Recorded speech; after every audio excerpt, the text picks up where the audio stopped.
Hi, as we begin our journey towards mastering international financial reporting standards, it is first necessary for us to put financial reporting and the standards which dictate the preparation of financial reports into a context.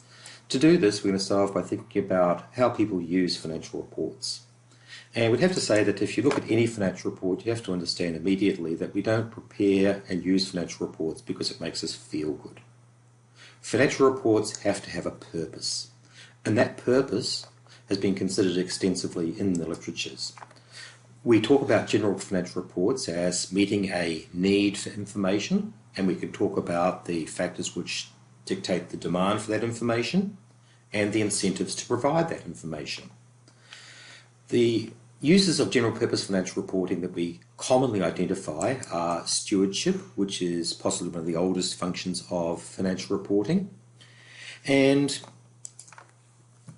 a lot of attention has been focused in more recent years on financial contracting.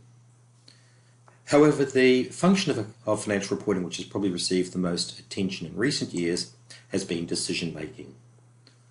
Now, there are a range of other uses of general purpose financial reports, but it's not necessary for us to consider these exhaustively here. You might like to do that in your own time. However, it's sufficient for our purposes here because what we can identify from these different uses of financial reports is that there's going to be conflict. There's going to be conflict because different users and different uses will have different requirements of the accounting information. So whereas when you're learning introductory accounting, you were probably told there was always one right answer, well, that's not strictly speaking true. And if you have different users with different uses of accounting, they're going to want to have different accounting practices being adopted. They may also want different disclosures.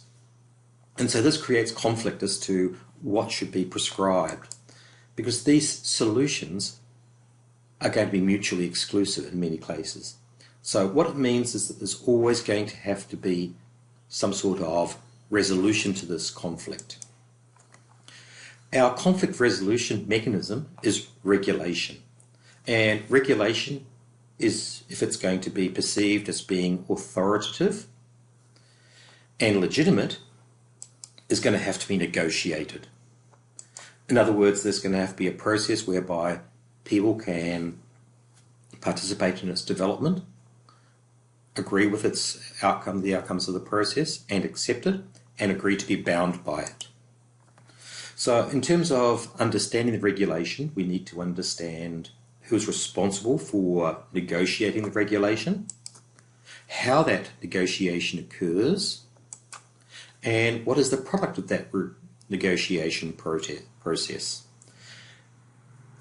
This has some important implications for this subject because what it will reveal is that accounting is, rather than being a process of flawless logic, it's a process of negotiation. It's a political process. And that can be particularly useful for us because if we accept that it's a process of compromise and not flawless logic, we can accept that, okay, in 95% of the time, we're going to get answers which are generally consistent. And we can use that consistency as a key to help us to understand, to unlock the secrets of the accounting standards. That consistency can be used to make it easier for us to read, understand, and apply accounting standards.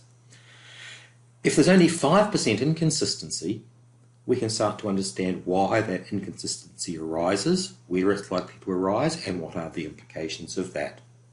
And so that's why we need to understand this accounting standard setting process.